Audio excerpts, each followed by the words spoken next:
எல்லோருக்கும் வணக்கம். இலங்கை நிர்வாக சேவை வரையறுக்கப்பட்ட போட்டி பரீட்சை 2025ஆம் ஆண்டு. அஹ், இந்த ஆண்டினுடைய இறுதி காலாண்டு காலப்பகுதியில் இதற்கான விண்ணப்பங்கள் கோரப்படலாம் என்று எதிர்பார்க்கப்படுகிறது. வழமையில ஒரு பரீட்சை நடைபெற்று அதற்குரிய ஆட்சேர்ப்பு நடந்தால் அதற்கு அடுத்த மாதங்களை கண்டியதாக பரீட்சை அறிவிப்பு வெளியாகிறது. ஆனால் நாட்டினுடைய பொருளாதார நிலை வேறு காரணங்களை அடிப்படையாக வைத்துக்கொண்டு இந்த தடவை அப்படி நடக்கவில்லை.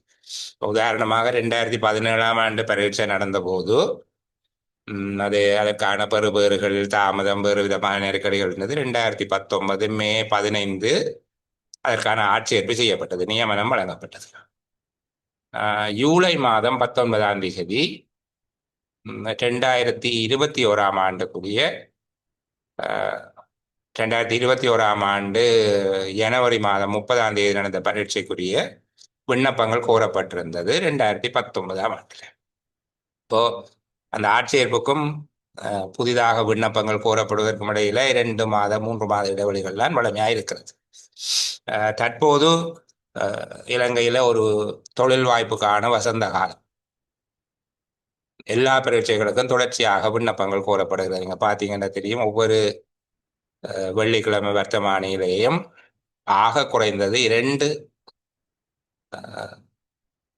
பணிகளுக்கு, 2 பதவிகளுக்கு ஆட்சேர்ப்பு செய்வதற்கான விண்ணப்பங்கள் கோரப்பட்டு கொண்டே இருக்கிறது. சிலது எங்களோட தொடர்பற்றதுங்கிறதால நாங்கள் அதை பார்க்கறது இல்லை. ஆனால் ஆக குறைந்தது 2 பரீட்சைகளுக்கு விண்ணப்பங்கள் கோரப்படுகிறது ஒவ்வொரு வெள்ளிக்கிழமை.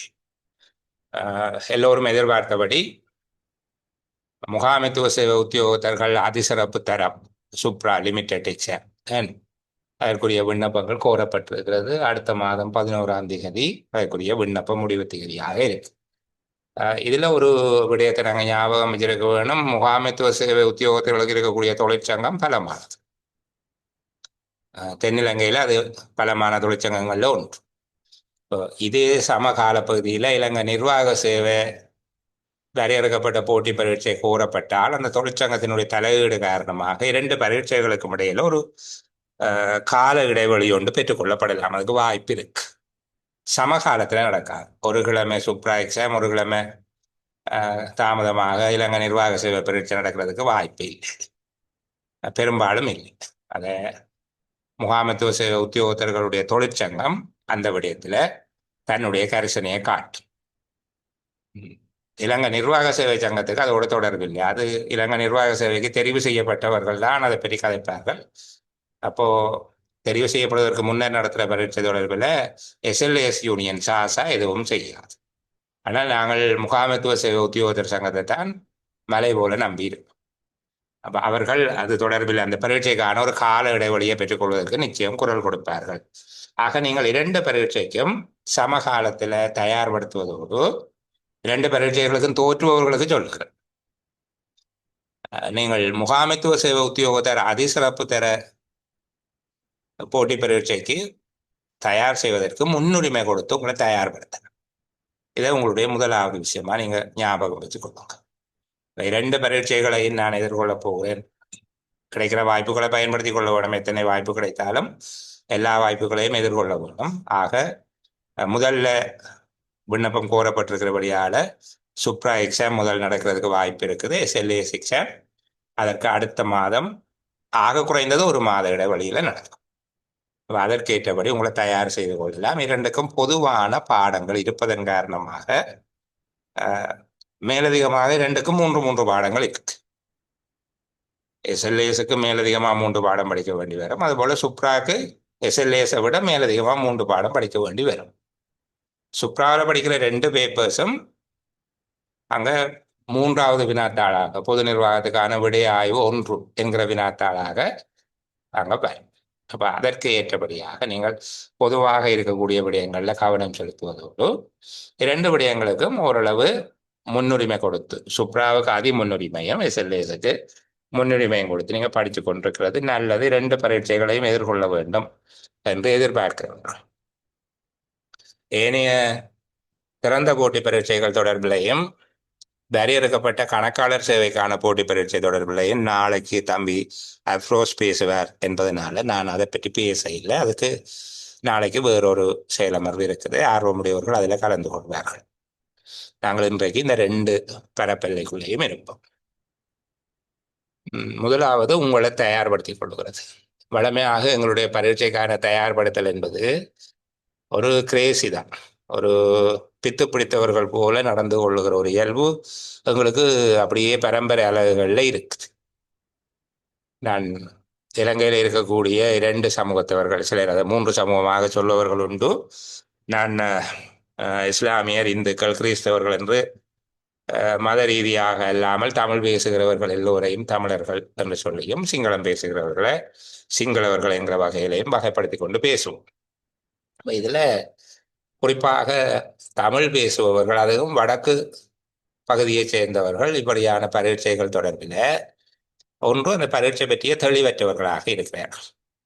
அது ஏதோ எங்களுக்கு தெரிஞ்சதை போய் எழுதி போட்டு வருகிற பரீட்சை என்பது தொடர்பாக. ஒரு பரீட்சைக்கு விண்ணப்பம் கோரப்பட்டால் அதற்குரிய பாடத்திட்டத்தின் மீது தெளிவான புரிதலை கொண்டிருக்கிறது மிக முக்கியம். அதனுடைய பாடப்பரப்பெல்லை தொடர்பாக அந்த பாடப்பரப்பெல்லை விளங்கினால் அதற்கு ஏற்றபடி காலத்தை திட்டமிட்டு படிக்க தொடங்கலாம். தென்னிலங்கையில் இருக்கக்கூடிய சிங்கள சகோதரர்கள், நீங்கள் நம்புவீர்களோ தெரியல, கடந்த 1 வருடத்துக்கும் மேலாக இலங்கை நிர்வாக சேவை வரையறுக்கப்பட்ட போட்டி பரீட்சைக்கு மிக அதிகமான எண்ணிக்கையில் இருக்கக்கூடிய மாணவர்களோடு செயலமர்வுகள் தொடர்ச்சியாக நடைபெறுகிறது. அவர் தொடர்ச்சியாக பங்கு பெற்றுகிறார்கள். 1 வருஷம் 2 வருஷமாக படிக்க இயலுமா என்று பார்க்கிற போது எங்களுக்கு இயலும். சரி, அதனாலதான் அவர்கள் அதிகமான எண்ணிக்கையில தெரிவாகிறார்கள். அதிகமான எண்ணிக்கையில தெரிவாகிறது. நான் இங்கு வேறு விதமாக இனவாதம் நாட்டில் இருக்கா இல்லையா என்பதை பற்றிய விவாதத்துக்கு வர இல்லை. நானும் இந்த நாட்டில் தானே இருக்கிறேன். ஆனால் அவர்கள் அதிக அளவில் தெரிவு செய்யப்படுவதற்கு அவர்களுடைய முயற்சியும் ஒரு காரணம். நீண்ட காலம் அவர்கள் முயற்சி எடுத்து படிக்கிறார்கள். திறந்த போட்டி பரீட்சைகளுக்கும் அப்படித்தான், வரையறுக்கப்பட்ட போட்டி பரீட்சைகளுக்கும் அப்படித்தான். முதலாவது அவர்களுக்கு இருக்கக்கூடிய அந்த கமிட்மெண்ட் அல்லது டெடிகேஷன், அவர்களுடைய அர்ப்பணிப்பு, ஈடுபாடு, அது தொடர்ச்சியாக இருக்கு. அதுதான் முக்கியம். இப்போ எங்களுடையது அப்படி இருக்குமெண்டா, பரீட்சைக்கு விண்ணப்பம் கோரப்படுகிற போது, இப்போதெல்லாம் நாங்கள் படிக்கிறது இல்லை, குறிப்பிட்ட எண்ணிக்கையான பிள்ளைகள் படிக்கிறார்கள், அவர்களை குறை சொல்லக்கூடாது. ஆனால் அதிகமானவர்கள் அது தொடர்பில் அக்கறை இல்லை. அது எல்லாம் ஏதோ அது எங்களோட சம்பந்தம் இல்லாதது என்கிற எண்ணத்தில் இருப்பவர்கள். இப்போ என்னுடைய நோக்கம் எல்லாரும் எஸ்எல்ஏஸ் படிக்க வேணும், சூப்ரா படிக்க வேணும் என்று பிரச்சாரம் செய்கிறது அல்ல. அதை படிக்க வேணும் என்று விரும்புகிறவர்களுக்கு அவர்களுடைய எண்ணத்தை உறுதிப்படுத்துவது, இதுதான் முதலாவது. இந்த பிரச்சாரம் செய்து எல்லாரும் எஸ்எல்ஏஸ் படிக்க வேணும், வாங்க என்னட்ட படிக்க வாங்க ஒன்று கூப்பிடுறது என்னுடைய நோக்கம் அல்ல. சரி, எந்த ஒரு சந்தர்ப்பத்திலையும் என்னட்ட படிக்க வாங்கன்னு நான் யார்கிட்டையும் சொல்லுவது இல்லை. என்னுடைய வகுப்புகள் நடக்குது என்கிறத தெரியப்படுத்துற மட்டும்தான் என்னுடைய வேலை. சரி, அது மட்டுமல்ல, வேறு நபர்களுடைய வகுப்புகள், வேறு என்னுடைய நண்பர்களுடைய வகுப்புகள் நடைபெற்றாலும் அது என்னுடைய முகநூலில் இருக்கும். அப்போ நான் அந்த விஷயத்துல இது பிஸ்னஸ் பர்பஸ் இல்லை. சரி, வருகிறவர்களுக்கு அது தொடர்பில் கடைசியாக பேசுவேன். அந்த எண்ணம் உள்ளவர்கள் பரீட்சை எழுத வேண்டும் என்கிற எண்ணம் உள்ளவர்களுக்கு, படிக்க வேண்டும் என்கிற விருப்பம் உடையவர்களுக்கு அந்த விருப்பத்தை வலுப்படுத்துறது தான் இந்த செயலமர்வினுடைய நோக்கம். அதை தெளிவாக விளங்கி வச்சுக்கொள்வோம். இப்போ நீங்கள் 2 பரீட்சைகளில் முன்னுரிமை கொடுக்கிறது இந்த செயலமர்வினுடைய நோக்கம் என்கிறத பார்த்து. சரி, மற்றது படிக்கிறதுக்கு பல பேர் பலவிதமாக விமர்சனங்கள் எழுதுபவர்கள் உண்டு. 2017ஆம் ஆண்டு பரீட்சையில் என்னோடு தெரிவாக என்னோட சகோதரியினுடைய பதிவு நான் என்னுடைய முகநூல்லையும் பதிஞ்சிருக்கிறார். அவருடைய அபிப்பிராயம் சரிதானே. அவர்கள் எந்த செயலமர்வுக்கும் சென்றது கிடையாது. நான் சுயமாகவே படித்தேன் என்று சொல்லித்தான் அவங்க சொல்றாங்க. நான் சொந்தமாகவே படித்தேன், எந்த செயலமர்வுக்கு நான் போனது இல்லை அப்படின்னு சொல்லியிருக்கிறாங்க. அது அவர்களுடைய அபிப்பிராயம் சரிதானே. இப்ப நான் நீங்கள் செயலமர்வுக்கு போனால் படிக்கலாம், போகாவிட்டால் படிக்கலாம் என்கிற தொடர்பில் எந்த வாத பிரதிவாதங்களுக்கும் வரப்போறது இல்லை. ஆனால் ஒரு விடயம் சொல்லுகிறேன், ஒரு நூலை நானே கற்பதிலும் பார்க்க அந்த நூலை பல தடவைகள் கற்று அது தொடர்பாக தெளிவுடையவர், தற்போதும் அதை கற்றுக்கொண்டிருக்கக்கூடியவர். அது தொடர்பான சீராக்கங்கள், அமெண்ட்மெண்ட் என்று சொல்லுவோம் தானே, அது தொடர்பில் மேற்கொள்ளப்படுகிற காலத்துக்கு காலம் அந்த விடயத்தில் செய்யப்படுகிற சீராக்கங்களை தொடர்ச்சியாக படித்து கொண்டிருக்கிற ஒருவருடைய துணையோடு ஒரு புத்தகத்தை படிக்கிறதுல அதிக பயன் கிட்டும். ஆனால் ஒருவருடைய துணையோட படிக்க, ஒன்றுக்கும் மேற்பட்டவர்களுடைய அனுசரணையை பெற்றுக்கொள்வது ஒரே விடயத்துக்கு நீங்கள் குழப்பமடைகிறது காரணமாக இருக்கும். நீங்கள் யாரோ ஒருவரை தெரிவு செய்து அவருடைய வழிகாட்டலோட அந்த புத்தகத்தை படிக்கிறது நல்லது. மற்ற நீங்கள் சில சிலவர்களுக்கு போன உடனேயே உங்களுக்குள்ள ஒரு நெருப்பு பிடிச்சு கொள்ளும், சரிதானே, தீப்பற்றி கொள்ளும். ஐயோ, நாம இதெல்லாம் தெரியாம இருந்துட்டோமே, இப்படி எல்லாம் இருக்கா, இதெல்லாம் தெரியாம நல்ல வேலை, இப்ப நாம சும்மா போயிட்டு எழுதி இருப்போமே, இந்த மாதிரியாக ஒரு பயம் ஒன்று வரும். அதுக்காகத்தான் சேலமர்வுகளுக்கு போகிறது. நாங்கள் படிக்கிற காலத்துல நேரடியான சேலமர்வுகள் நடைபெற்றது. இப்போ உங்களுக்கு வசதிகள் இருக்குது, எல்லா இடங்கள்ல இருந்தும் எல்லா வாகனங்கள்ல இருந்தும் சேலமர்வுகள் நடத்தப்படுகிறது. அப்படி போகிற நேரத்துல உங்களுக்கு தெரியாத பல விஷயங்கள் இருக்குது, அல்லது தெரிந்த விடயங்கள், இந்த விடயங்கள் எல்லாம் படிக்க வேண்டி இருக்குது என்கிற விதமான ஒரு பயத்தை அது உருவாக்கும் உங்கள்கிட்ட. அதுக்கு சேலமர்வு தொடர்களில் கலந்து கொள்வது சிறந்தது. குறிப்பாக சுப்ரா எக்ஸாமுக்கு இருக்கிற 2 பேப்பர், அதே போல இலங்கை நிர்வாக சேவை பரீட்சைக்கு இருக்கிற 3வது பேப்பர், இதனுடைய பாடத்திட்டம் தொடர்பில் தெளிவாக இருக்க வேண்டும். தாபன விதிக்கோவையினுடைய தொகுதி 1, தாவன விதிக்கோவையினுடைய தொகுதி 2, இந்த 2க்கும் காலத்துக்கு காலம் வெளியிடப்பட்ட சுற்றறிக்கைகள். 2013ஆம் ஆண்டு வரைக்கும் வெளியிடப்பட்ட சுற்றறிக்கைகள் தாவன விதிக்கோவையினுடைய தொகுதி 1ஓடு இணைக்கப்பட்டிருக்கு. அதுல உரிய இடங்கள்ல நீங்கள் கிளிக் பண்றதன் மூலமாக அந்த சுற்றறிக்கைகளுக்கு போகக்கூடியதாக இருக்கும்.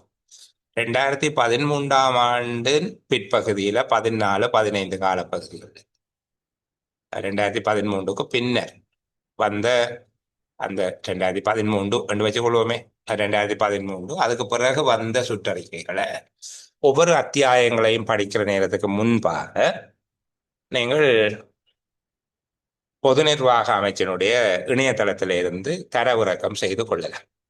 தாபன விதிக்கோவையையும் இப்போது பொது நிர்வாக அமைச்சருடைய முழு பெயர் சொல்லையில் பொது நிர்வாக அமைச்சு பப்ளிக் அட்மினிஸ்ட்ரேஷன் மினிஸ்ட்ரியினுடைய வெப்சைட்ல தாபன விதிக்கோவை இருக்குது. ஆனால் அதற்கு பெயர் சிங்கள மொழியிலான மென்பிரதியினை தரவிறக்கம் செய்ய இங்கே அழுத்தங்கள் வந்து இருக்குது. அது சிங்கள மொழியிலான மென்பிரதி அல்ல, அது தமிழ் மொழியிலான மென்பிரதி இருக்கு. நீங்கள் தமிழ்ல பார்க்குற போது மினிஸ்ட்ரியின் வெப்சைட்டை தமிழில் பார்க்குற நேரத்தில் தாபன விதிக்கோவைங்கிற இடம் இருக்குது. தாபன விதிக்கோவை போய் பார்த்தீங்கன்னா 2013ஆம் ஆண்டு திருத்தம் செய்யப்பட்ட சிங்கள மொழியிலான மென்பிரதியை தரவிறக்கம் செய்வதற்கு இங்கே அழுத்தவும்ன்றது நாங்கள் அழுத்த மாட்டோம். சிங்கள மொழி எங்களுக்கு என்னத்துக்கு என்ன விட்டுடுவோம், அது தமிழ் மொழியில தான் இருக்குது. அதை தரவிறக்கம் செய்து கொள்ளுங்க. தயவு செய்து முன்னோக்கி இருந்து படிக்கிற வேலை செய்ய வேண்டும். நாங்கள் காலங்காலமாக தானே செய்கிறது. ஓஎல் படிக்கிற காலத்தில் என்ன செய்வோம், எடுத்து 1வது அத்தியாயம் 2வது அத்தியாயம் படிப்போம். முதல்ல புத்தகம் எல்லாம் அடுக்கி பாட ரீதியாக ஒழுங்குபடுத்தியெல்லாம் அடுக்கி வச்சு படிக்கிறதுக்கு சபதம் எடுத்து 1வது அத்தியாயம் 2வது அத்தியாயம் படிச்சு முடிய எல்லாம் குழம்பீரும். திருப்பி ஒரு கிழமை படிப்பை விட்டுருப்போம், திருப்பி எல்லாம் அடுக்கி திருப்பியும் படிக்கிறது 1வது அத்தியாயம் 2வது அத்தியாயம். நாங்கள் 3வது அத்தியாயம் தாண்டுறீங்க. காலங்காலமாக எங்களோட படிப்பை அப்படித்தான், அப்படி படிக்க வேண்டாம், சரிதான். பொருத்தமா ஏதாவது ஒரு அத்தியாயம், சிறிய சிறிய சிறிய அத்தியாயங்கள்ல இருந்து முழு புத்தகமாக இப்போதைக்கு அச்சிட்டு கொள்ள வேண்டாம், அதை மென்பிரதியாகவே வச்சுக்கொள்ளுங்க. ஒரு அத்தியாயத்தை எடுங்க. ஒரு அத்தியாயத்தை நீங்க ஒரு சாப்டரை பிரிண்ட் எடுக்கிறீங்க, அந்த சாப்டரோட சம்பந்தப்பட்ட 2013ஆம் ஆண்டுக்கு பின்னர் வந்த சுற்றறிக்கைகள் அதே இணையதளத்துல இருக்கு, பப்ளிக் அட்மினிஸ்ட்ரேஷன் வெப்சைட்ல இருக்கு. அந்த சுற்றறிக்கைகளை தரவிறக்கம் செய்து கொள்ளுங்க. தரவிறக்கம் செய்து எந்தெந்த இடத்துல திருத்தம் இருக்குதோ அந்த இடத்துல திருத்தத்தை அடையாளமிட்டு சுற்றறிக்கையினுடைய இலக்கத்தையும் திகதியையும் போட்டு வச்சுக்கொண்டு நீங்கள் படிக்க தொடங்கலாம், சரிதான். படிக்கிறதுங்கிறது ஒரு வயதுக்கு பிறகு கஷ்டம். ஏஎல் படிக்கிற காலத்துக்கு பிறகு யூனிவர்சிட்டியிலேயே அது கஷ்டம்தான், சரி. அப்போ நாங்கள் அதை கடந்தவர்கள். இயலுமான வரைக்கும் உங்களுக்கு நம்பகமான நீங்கள் தூக்கி சுமக்காத நபர்கள் இருந்தால் குழு கற்றல் உங்களுக்கு மிக பயன் தரும். நான் இலங்கை நிர்வாக சேவை சித்தி அடைந்ததற்கு அதுவும் ஒரு காரணம் என்று நான் நம்புகிறேன். குழு கற்றல்ங்கிறது உங்களை பிடிச்சு இழுக்காதாக்களா இருக்கணும், மிக முக்கியம்.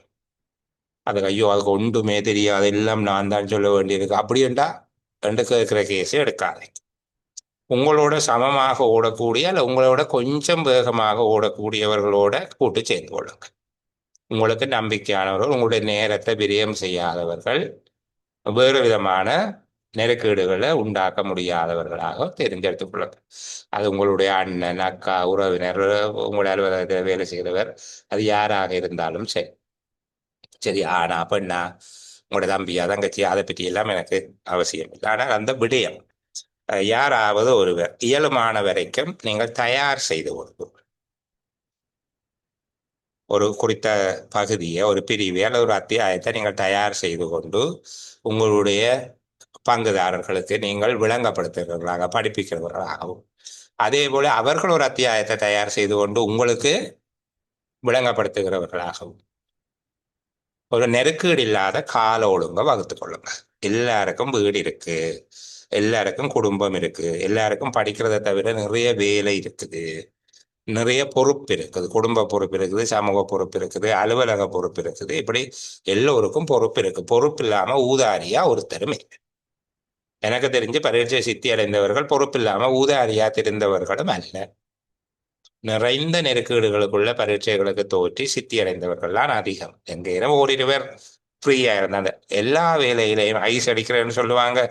அலுவலக வேலையை தள்ளி போடுறது, ஆக்டிங் இதில் சுமத்துறது, மற்றவைக்கு தெரியாம ரகசியமா படிக்கிறது, வகுப்பு போறவனை குழப்புறது, ஐயோ இதெல்லாம் கஷ்டமாப்பா, தேவையில்லாத வேலைன்னு மற்றவனோட சொல்லி போட்டு இரவிரவா படிக்கிறது. இந்த மாதிரியாக படிச்சு எனக்கு தெரிஞ்சு பரீட்சை சித்தி அடைந்தவர்கள் மிக குறைவு அல்லது இல்லை, ஏறத்தாழ இல்லை.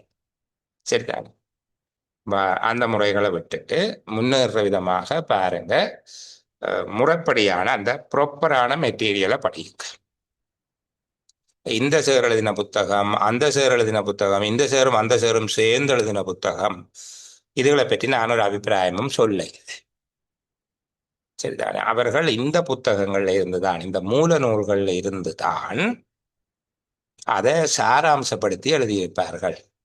அது ஒரு இவி எக்ஸாமுக்கு பொருத்தமா இருக்கலாம். ஆனால் உங்களுடைய பரீட்சைக்கு அங்க இருக்கக்கூடிய ஒவ்வொரு வரியும் ஒவ்வொரு சொல்லும் முக்கியமானவை. எங்கே எதை கேட்பார்கள் என்று தெரியாது. ஆகவே நீங்கள் மூல நூலை படிக்கிறதுல தெளிவாக இருக்கு. தாபன விதிக்கோவை உங்களுடைய சிலபஸ்ல ஒன்று மிக முக்கியம். ரெண்டாவது தாபன விதிக்கோவனுடைய 2ஆம் தொகுதி. சரிதானே. உங்களுடைய மைக்கில் கொஞ்சம் கவனப்படுங்க. அல்லது இப்போதைக்கு நான் அந்த மைக்கை வாங்கி கொள்றேன், உங்களுக்கு பிறகு சந்தர்ப்பம் தரேன். தாபன விதிக்கோவனுடைய 2ஆம் தொகுதி அது முழுக்க முழுக்க ஒழுக்காற்று நடவடிக்கை தொடர்பானது. 47, 48ஆம் அத்தியாயம். இதுவும் அது போலதான். அந்த வந்திருக்கக்கூடிய திருத்தங்கள் ஆகப்பிந்திய திருத்தங்கள் தவிர மிகுதி எல்லாம் அதுல இருக்குது. ஆகப்பிந்திய திருத்தங்களை நீங்கள் இணையத்துல பெற்றுக்கொள்ளலாம், அல்லது உங்களுக்கு யார் வளவாளராக வாய்க்கிறாரோ அவர்கள் அதை தருவார்கள் உங்களுக்கு. அந்த புத்தகத்தையும் அதற்குரிய சுற்றறிக்கைகளையும் பெற்றுக்கொள்ளுங்க. இது 2ஆவது புத்தகம். தாபன விதிக்கோவை தொகுதி 1, தாபன விதிக்கோவை தொகுதி 2, பொதுச்சேவை ஆணைக்குழுவின் நடைமுறை விதிகள். அப்ப அது புதுசா இருக்கிறபடியே அதுல அமெண்ட்மெண்ட் ஒன்றும் இல்லை, பழையது இல்லை தானே. அப்ப அந்த புத்தகத்தையும் படிச்சுக்கொள்ளுங்க. இந்த மூன்றோடையும் உங்களுடைய ஒரு வினாத்தான் சுப்ராக்களுக்கு சொல்லுகிறேன். எஸ்எல்ஏஸ் ஆக்களை பொறுத்தவரையில ஒரு வினாத்தாளினுடைய 60 தொடக்கம் 75% விடயங்கள் இதுக்குள்ள வந்துட்டு, சுப்ராக்களுக்கு ஒரு வினாத்தாள் முடிஞ்சு. ஒரு விடயத்தை படிக்க அதோடு வருகிற திருத்தங்கள் கட்டாயம். அந்த திருத்தங்கள் தொடர்பில் மிக கவனம் எடுத்து பார்க்கப்படும். புத்தகத்தில் இருக்கிறத தட்டிட்டு போவோம் அப்படி இல்லை. இப்போது அவர்கள் நடைமுறையில் இருக்கிற விடயங்களை, உங்களுடைய பரீட்சைகள் இவி எக்ஸாம் இல்லை, டிஓ எக்ஸாம் இல்லை, எம்எஸ்ஓ எக்ஸாம் இல்லை, overhead and service staff grade ஆஃபீஸர்ஸுக்குரிய எக்ஸாம். அப்போ அந்த கிரேடுக்குரியதாகத்தான் பேப்பர் இருக்கும். மற்றது வெளித்தெரிகிற பகுதிகளில் வினாக்களை கேட்கிறத நிறுத்தி நீண்ட காலம் ஆயிட்டு பரீட்சை திணைக்களம். யாருடைய கண்ணும் படாத இடங்கள்ல இருந்தெல்லாம் பரீட்சைகளுக்கு வினாக்களை போடுகிற வளமை தான் அண்மை காலங்களில் இருக்கு. நாங்கள் எடுத்த உடனே சம்பளமும் லீவும் உத்தியோக தொடர்பான அறிக்கை, புகைவண்டி ஆணைச்சீட்டு, சில வகை நோய்களால் பிடிக்கப்பட்டவர்கள் இதை மட்டும் படிச்சுட்டு போகிறது. இப்படி இல்லை, மிகவும் நுணுக்கமாக நாங்கள் தவற விடாம எல்லா இடமும் பார்க்க வேண்டும். இதை படிக்கிறதுக்கு உங்களுக்கு தனிய முடியுமாக இருந்தால் நீங்கள் அதை செய்து கொள்ளலாம். இல்லை, ஒரு வளவாளருடைய வழிகாட்டலோட, வளவாளர் 7 நாளும் உங்களோட இருக்க மாட்டார் தானே. ஒரு ரிசோர்ஸ் பர்சன் வாரத்தில் 1 நாள் அல்லது 2 நாள் இந்த விடயங்களை உங்களுக்கு வழிகாட்டுவார். ஃபெசிலிட்டேஷன் மட்டும்தான் அவர் செய்யலாம். அதை தொடர்ந்து படிக்கிறது உங்களுடைய வேலை. அந்த பகுதியை நீங்க பார்த்துக்கொள்ள வேண்டும். மிக முக்கியமான பணி உங்களுடையது, அவருடையது அல்ல. ஆசிரியர் ஒருபோதும் உங்களோட பரீட்சை மண்டபத்துக்கு வருவது இல்லை. நீங்கள் தான் உங்களுக்காக பரீட்சை மண்டபத்துக்கு போகுது. திரும்ப திரும்ப ஒரு விடயத்தை படிக்கிற நேரத்தில் நான் ஒரு விடயம் ஆறுதலாக சொல்லி கொண்டு போகிறோம். நாங்கள் ஒரு மணித்தியாலம் 1.5 மணித்தியாலம் பேசுவோம், இல்லை 2 மணித்தியாலம் என்றாலும் பரவாயில்லை. இப்போ ஒரு விடயத்தை படிக்கிற நேரத்தில் அதற்குரிய தலைப்பு, அதின் உள்ளடக்கம், அதுக்குள்ள எத்தனை விஷயம் இருக்குது என்கிறத மட்டும் குறித்து வச்சுக்கொள்ளலாம். உதாரணத்துக்கு, அரசாங்க சேவையில் நியமனம் பெறுவதற்கு தகமையற்றவர்கள் என்று சொன்னால், பொதுச்சேவை ஆணைக்குழுவின் நடைமுறை விதிகளில் எத்தனையாவது அத்தியாயம், எத்தனையாவது உறுப்புரை, பக்க இலக்கம் என்ன என்பதையும் குறித்து அதை கீழே குறித்து கொள்ள வேணும். அத்தியாயம், உறுப்புரை, பக்க இலக்கம் கீழே குறித்து கொள்ள வேண்டும். தலைப்பு, அரசு சேவைக்கு தெரிவு செய்யப்படுவதற்கு அல்ல சேர்த்து கொள்ளப்படுவதற்கு தகமையற்றவர்கள், பிரேக்கெட்டுக்குள்ளே 5 என்று போட்டுக்கொள்ளணும். அதில் 5 வகையான ஆட்கள் இருக்கணும் என்று வச்சுக்கொள்வோம். 5 பேர் இருக்கணும் என்றால் அடைப்புக்குறிக்குள் 5 என்று போட்டுக்கொள்ளவும். 5ஐயும் கருத்து ஊன்றி ஞாபகம் வச்சிருக்கிற மாதிரி வாசிக்க வேணும்.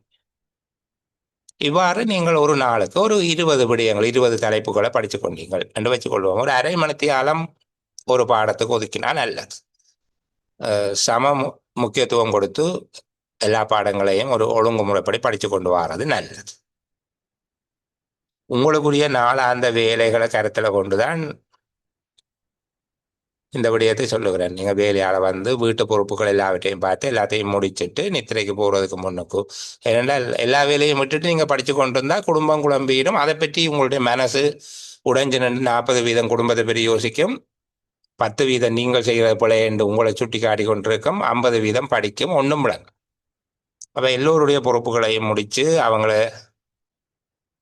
நிலைப்படுத்திட்டு அதுக்கு பிறகு நீங்கள் படிக்கிறது நல்லது. வீட்டில் ஆதரவு இருந்தால் அவர்கள் எல்லோரும் அவர்கள் தங்களுடைய வேலையை பார்த்து கொள்கிறோம், உங்களை படிக்க விடுகிறோம் என்றால் அது வரம். சரிதானே, அது நீங்கள் வரம் பெற்றவர்கள், அதில் நான் ஒன்றும் சொல்ல. இல்லை என்றால் வீட்டுக்குரிய பொறுப்பை செய்து கொண்டு, இல்லை நான் படிக்க போகிறேன் போது உங்களோட சேர்ந்து எனக்கு இப்படி என்றெல்லாம் கலவரப்பட்ட பிறகு உங்களால் படிக்க இயலாது. இந்த கலவரப்படுகிற நேரத்துக்கு அவர்களுக்கு உதவியை செய்து போட்டு படிக்க தொடங்க. செயலமர்வுகளில், எந்த செயலமர்வுகளையும் இப்போது ஒளிப்பதிவுகள் கொடுக்கிறார்கள். உங்களுக்கு அது முடிய இல்லை, கொஞ்சம் பின்னித்தான் நினைஞ்சிருக்கிறீங்கன்னா தவறாமல் அதை பார்த்துட்டீங்களா சரி. பெரும்பாலான செயலமர்வுகளில் இப்போது ஒளிப்பதிவுகளை கொடுக்குற வளமை இருக்குது. ஏதேனும் காரணங்களால் கலந்து கொள்ள முடியாமல் இருந்தால் ஒளிப்பதிவுகளை பார்க்கறது அவ்வளவு பொருத்தம் இல்லை. நான் சொல்றது, நாங்கள் படிக்கிறதுக்கு நிறைய ஒளிப்பதிவுகள் இணையத்தில் இருக்குது. ஆங்கிலம் படிக்கிறதுக்கு, சிங்களம் படிக்கிறது, நிர்வாகம் படிக்கிறதுக்கு எல்லாத்துக்கும் இருக்குது. ஆனால் நாங்கள் படிக்கிறோம், நித்திரை தான் கொள்ளும். அப்போ அந்த நேரம், செயலமர்வு நேரம் கலந்து கொள்வது தான் பயனுறுதி மிக்கதாக இருக்கும், எஃபெக்டிவாக இருக்கும். தவிர்க்க முடியாத சந்தர்ப்பங்கள்ல மட்டும் அந்த காணொலிகளை பயன்படுத்தி கொள்ளுங்க. அந்த சிறு குறிப்புகளை எடுக்கிறதுன்றது அதுக்குள்ளே இருக்கிற விடிய உள்ளடக்கத்தின் எண்ணிக்கையை மட்டும் எடுத்துக்கொள்ளுங்க. இவ்வாறு எடுக்கிறத திருப்பி பார்க்கறதுக்கு ஒரு சுழற்சி முறை கொண்டு வச்சுக்கொள்ளுங்க. சரிதானே, எத்தனை நாளைக்கு பிறகு திருப்பி பார்ப்பீங்க? 5 நாளைக்கு பிறகு என்றால் அது ஒழுங்கு முறையில் பார்த்து கொள்ள வேணும். 1ஆம் தேதி படித்த விஷயம் 6ஆம் தேதி ஒருக்கா ரிவிஷன் யோசிக்க வேணும். 2ஆம் தேதி படித்த விஷயம் 7ஆம் தேதி கட்டாயமாக யோசிக்க வேணும். 3ஆம் தேதி படித்த விஷயத்தை 8ஆம் தேதி கட்டாயமாக யோசிக்க வேணும். இப்படி யோசித்து பார்த்து உங்களுக்கு ஞாபகம் வராவிட்டால் அந்த பக்கத்தை புரட்டி பார்த்து அந்த விடயங்களை ஞாபகப்படுத்தி கொண்டால் அது உங்களுடைய நிரந்தர நினைவகத்தில், பெர்மனன்ட் மெமரியில் அது பதிஞ்சிடும். 2 தடவை 3 தடவை இப்படி படித்து கொள்ள போகிறோம். மற்றது நீங்கள் நிறைய எல்லாம் யோசிக்க தேவையில்லை. இப்போ பார்த்துட்டு நான் அடுத்த புத்தகத்துக்கு வருகிற போது சொல்லுகிறேன் சில விடயங்கள். சரிதான். பெண்ணம் பெரிய புத்தகமா இருக்கு அப்படி எல்லாம் யோசிக்க தேவையில்லை. தாபன விதிக்கோவை அந்த பெண்ணம் பெரிய புத்தகத்துல பயனற்ற பின்பகுதி கொஞ்சம் இருக்கு. அந்த பின்னணைப்புகள் தொடர்பில் எல்லாம் அதிக கவனம் செலுத்த தேவையில்லை. அதில் அரைவாசி தான் நீங்க படிக்கிறதுக்குரியது. பொதுச்சேவை ஆணைக்குழுவின் நடைமுறை விதிகளும் தாவன விதிக்கோவினுடைய தொகுதி ஒன்றும் சிறிய புத்தகங்கள். அது அவ்வளவும் அப்படியே அவ்வளவும் பெறுமதியானவை. அவ்வளவு முழுமையா படிக்க வேண்டும். பொதுச்சேவை ஆணைக்குழுவின் நடைமுறை விதிகளினுடைய பின்னணைப்பு வரைக்கும் பார்க்க வேண்டும். நான் படிப்பிக்கிறது என்னுடைய நோக்கம் இல்லை. இப்ப படிக்கிறதை பற்றி தான் சொல்லிக் கொண்டிருக்கிறேன். இப்படித்தான் படிக்க வேணும் என்பதுதான். அடுத்தது உங்களுடைய பாடத்திட்டத்தில் இருக்கிற 2 முக்கியமான விடயங்கள் நிதி ஒழுங்கு விதிகள். நிதி ஒழுங்கு விதிகளினுடைய இணை புத்தகங்களாக நான் உங்களுக்கு சொல்லக்கூடியது பெருகை வழிகாட்டி, பெருகை கைநூல், ப்ரொக்யூமெண்ட் கைட்லைனும் ப்ரொக்யூமெண்ட் மேனுவலும். அதில் ஒரு சிறிய தடை ஒன்று இருக்குது. ப்ரொக்யூமெண்ட் மேனுவல் ஆங்கிலத்தில் தான் இருக்கு, இன்னும் தமிழில் அது கிடைக்க. அந்த பெருகை தொடர்பாக நீங்கள் முழுமையாக தொடக்கத்திலிருந்து இறுதி வரைக்கும் கரை காணுவோம் என்று விளக்கிட்டால் பரீட்சை முடிஞ்சிடும். அப்போ அதில் ஊடகத்தை படிக்கிறதுக்கு சில வழிமுறைகளை நாங்கள் வகுத்து கொள்ள வேண்டும். சிறிய சிறிய பகுதிகளாக, முக்கியத்துவம் வாய்ந்த தலைப்புகளாக, கடந்த கால வினாத்தாள்களை பார்க்குற போது கேட்டிருக்கிற தலைப்புகள் என்னவோ அந்த தலைப்புகளை இப்போ சாதாரணமாக உங்களுக்கு பெருகை தொடர்பான ஒரு அடிப்படை அறிவு இருக்கும். இல்லாமல் இலங்கை நிர்வாக சேவை பரீட்சை எழுதுவதற்கோ அல்லது சுப்ரா எலிஜிபிலிட்டியோ உங்களுக்கு வந்திருக்காது. ஒரு அடிப்படையான தகமை உண்டு, அடிப்படையான ஒரு அறிவு உண்டு உங்களுக்கு இருக்கும். அந்த விடயத்தை வச்சுக்கொண்டு ஒரு துண்டம் துண்டமாக ஆழமாக படிக்கிறது. அப்போ நிதி ஒழுங்கு விதிகள் புத்தகத்தை எடுத்தீங்கன்னா முதலாவது நிதி ஆண்டு என்பதில் தொடங்கி கடைசியா 893வது நிதி ஒழுங்கு நோ கிளைம் சர்டிபிகேட் கோரி பெறுவதற்கு எதுவும் இல்லையா? என்னமோ அப்படி நோ கிளைம் சர்டிபிகேட் வரைக்கும். அப்ப அங்க 893 நிதி ஒழுங்குகள் இல்லை பிள்ளைகள். மிக முக்கியமான விடயம். சரிதானே? நீங்க நிதி ஒழுங்கு விதிகள் புத்தகம் பார்க்காதவர்களுக்காக சொல்லுகிறேன், பார்த்தவர்கள் பிழை பொறுக்கவும். என்ன நிதி ஒழுங்கு விதிகள்ல நடுவில் சில பக்கத்தை காணோம் என்று சொல்லி பல இடங்கள்ல இருக்கும். நீங்க பார்த்து கொண்டு போகிற போது, நான் சும்மா உதாரணத்துக்கு சொல்லுகிறேன், இருப்பவற்றை தான் இல்லை என்று சொல்லுகிறேன். உதாரணத்துக்கு நீங்கள் பார்த்துட்டு போனா அவர்கள் சொல்லுவார்கள் 110 116 வரைக்கும் நிதி ஒழுங்குகள் எவையும் இல்லை என்று சொல்லி இருக்கு. நான் சும்மா சொல்லுகிறேன்னா 110 116 வரைக்கும் இல்லை, 116 எல்லாம் இருக்குது. சரியா? அப்போ நீங்க போயிட்டு பார்த்தீங்கன்னா பல இடங்களில் அந்த நிதி ஒழுங்கு விதிகள்ல இப்படி எல்லாம் இருக்குது. ஏறத்தாழ அவ்வாறு இடைவெளிகள் ஒரு 250 வரையில இருக்குது. நான் சரியாக எண்ணி எங்கே எழுதி வச்சிருந்தேன். அந்த தகவல் இப்போ உங்களுக்கு வேணாம், அதுக்குள்ள ஒன்று கேள்வி வாரையில் ஒரு அடிப்படை அறிவுக்காக சொல்லுகிறேன். அப்போ மிஞ்சி போனால் உங்களுக்கு ஒரு 550 ஒரு 600 நிதி ஒழுங்கு விதிகள் இருக்குது என்று வச்சுக்கொள்ளுங்க. சரிதானே? ஆக உச்சமாக 550 அல்லது ஆக உச்சம் 600 வரையான நிதி ஒழுங்குகள் இருக்கு. இதுல 4 ஒழுங்கு நிதி ஒழுங்கு விதிகள் 3 வரி 4 வரிகளை கொண்டவை. உதாரணமா முதலாவது நிதி ஒழுங்கு விதியை பார்த்தீங்கன்னா நிதி ஆண்டு என்பது இலங்கை ஜனநாயக சோசலிச குடியரசின் நிதி ஆண்டு என்பது ஓராண்டின் ஜனவரி மாதம் 1ஆம் நாளில் இருந்து அதே ஆண்டின் டிசம்பர் மாதம் 31ஆம் தேதி வரையிலானது கண்டிருக்கும்.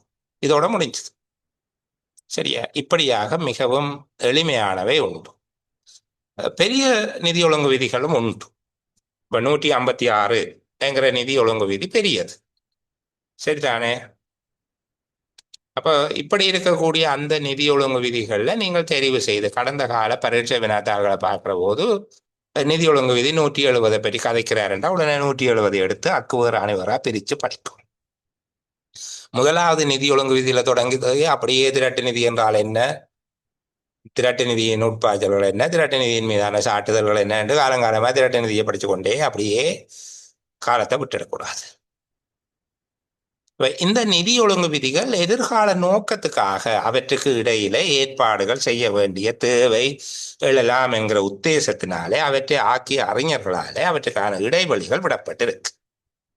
அவை நீக்கம் செய்யப்பட்டவை அல்ல. 1992ஆம் ஆண்டு மதிப்புக்குரிய பாஸ்கரலிங்கம் அவர்கள் நிதியமைச்சின் செயலாளராக இருந்தபோது இவை மீள தொகுக்கப்பட்டது.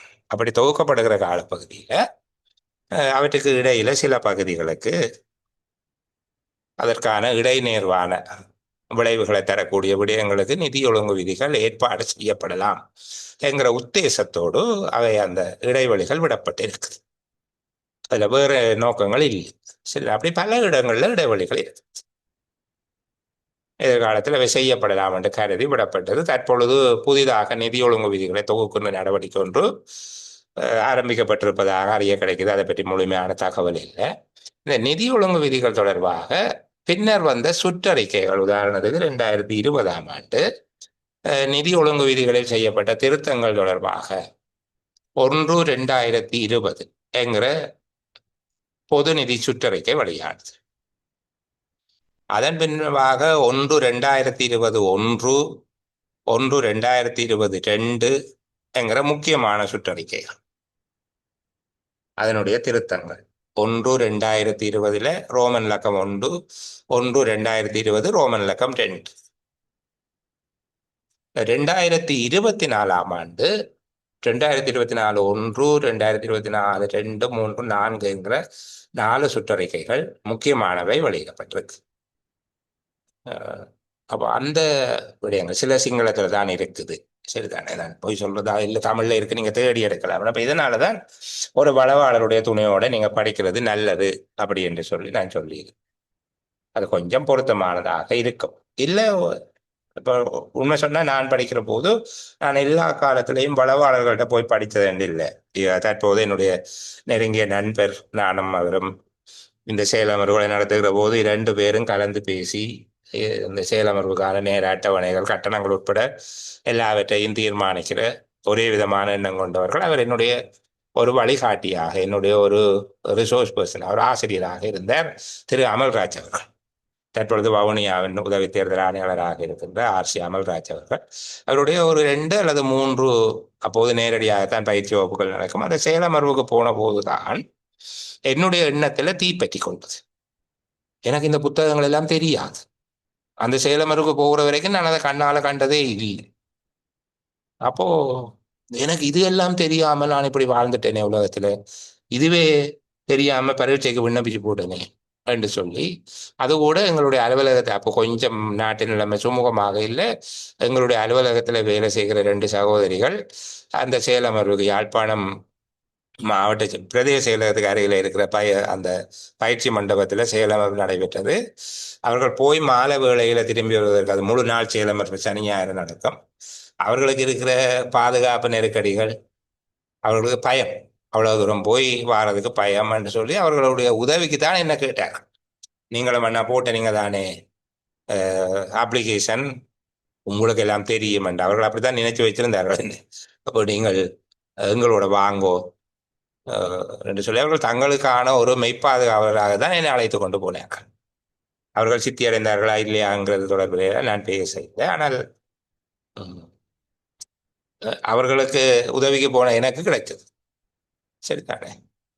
அப்போ அந்த நேரம் நான் அங்கே போயிட்டு பார்த்தால் இதுதான், இந்த புத்தகங்கள் தொடர்பாகவும் இப்படி எல்லாம் படிக்கணும். நிறைய பிள்ளைகள் அந்த புத்தகம் பற்றி அறிவை கொண்டிருக்கிறார்கள், இணையதளத்தில் இருக்குது என்று சொல்லுகிறார்கள், இப்படியாக எல்லாம் சொன்னார்கள். எனக்கு அதெல்லாம் தெரியாது. சரி, அப்போ நான் பதட்டம் அடைஞ்ச பிறகுதான், ஐயோ இவ்வளவும் தெரியாமல் இருக்கிறேனே, ஏதாவது படிக்க வரும் என்று சொல்லி அதை தேடி எடுத்து படித்து அப்படி செய்யக்கூடியதாக இருந்தது.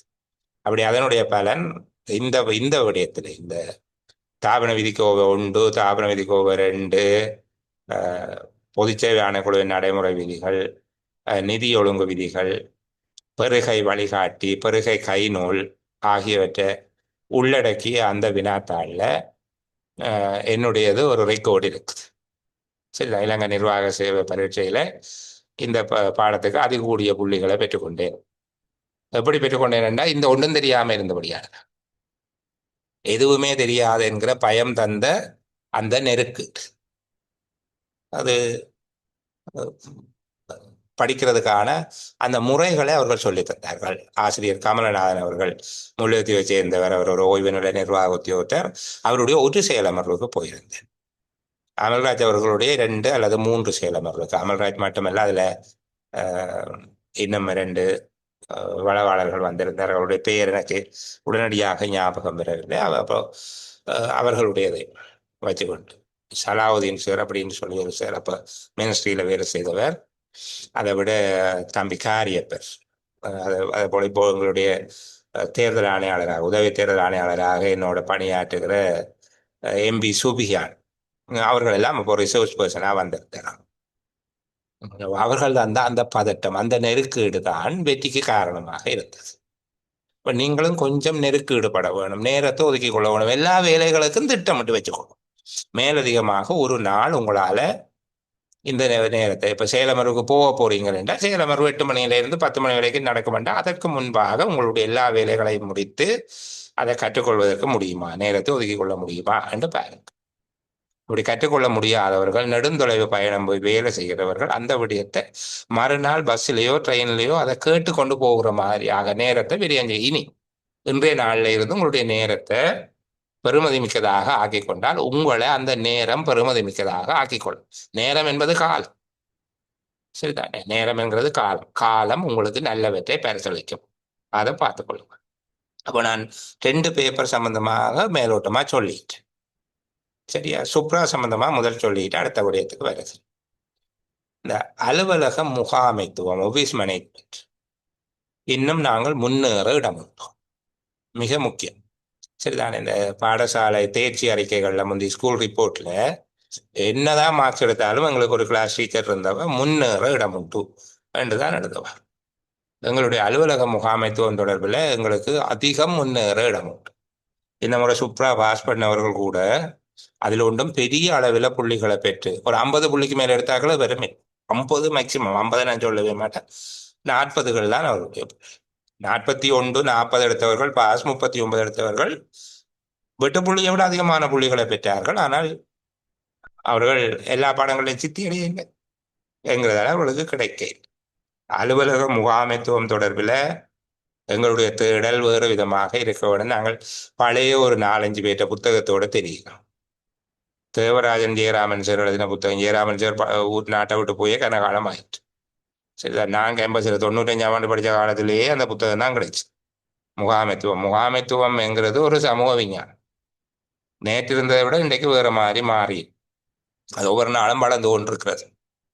நாங்கள் கிட்டத்தட்ட 30 வருஷம் பழமையான புத்தகத்தை எடுத்து வச்சுக்கொண்டு, சரிதானே, அல்லது தேவராஜன் ஜெயராமன் சாருடைய, தேவராஜா சாருடைய, இப்படியாக கிழக்கு பல்கலைக்கழகத்தில் ஒரு சார் இருக்கிற அவருடைய பேருடனே ஞாபகம் வரையில், அதை விட ரதிராணிய காட புத்தகம், மிஸ்ஸஸ் ராஜநாயகம் அம்மாட புக், இப்படி ஒரு கொஞ்சம் புத்தகங்கள்லாம் எங்கள்கிட்ட இருக்குது. அவர்கள் அந்த காலத்தில், அவர்கள் எழுதிய காலத்தில் அது சரி, அவர்கள் எழுதிய போது அப்போது அவர்களுக்கு சமகால முகாமைத்துவம், இப்போ கடந்த கால முகாமைத்துவம், சரியா? அந்த விஷயத்துல உங்களுக்கு பொருத்தமான புத்தகங்களும் கையில இல்லை. சிங்கள மொழியில ஓரிரு புத்தகங்கள் இருந்தாலும் மிக பொருத்தமான புத்தகங்கள் இல்லை. சில பணம் செலுத்த வேண்டிய ஆங்கில இணையங்கள் இருக்குது. ஆங்கில இணையத்துல தேவையில்லாம காட்டை கொடுத்து கிடக்கிற காசு எல்லாத்தையும் எடுத்து போடுவாங்களோ என்கிற பயமும் இருக்கு. அதுக்கும் நீங்கள் மிகச்சிறந்த ஒரு பொருத்தமான வளவாளருடைய துணையோட படிக்கிறது நல்லதான். உங்களுக்கு இந்த பரீட்சை அறிவித்தல்ல தெளிவாக சொல்லப்பட்டிருக்குது எந்தெந்த ஏரியான்னு சொல்றது. சரி, மிக முக்கியம். இந்த பரீட்சை அறிவித்தல் தொடர்பில் நான் கடைசியா ஒரு விடயம் சொல்ல வேணும், மிக முக்கியமானது. நான் நிறைவு செய்யறதுக்கு முன்னுக்கு அந்த விடயத்தை சொல்லுங்க. மற்ற பொது வினாத்தாளை பொறுத்தவரையில, அலுவலக முறைமையை பொறுத்தவரையில எங்கள்கிட்ட ஓரளவுக்கு பொது வினாத்தாளம் கொஞ்சம் கடினம். பொது வினாத்தாள், அலுவலக முறைமை தொடர்பாக நாங்கள் இருக்கிற சோர்ஸ் போதும் எங்களுக்கு, ஓரளவுக்கு அதை நாங்கள் வழிப்படுத்தி கொள்ள இயலும்.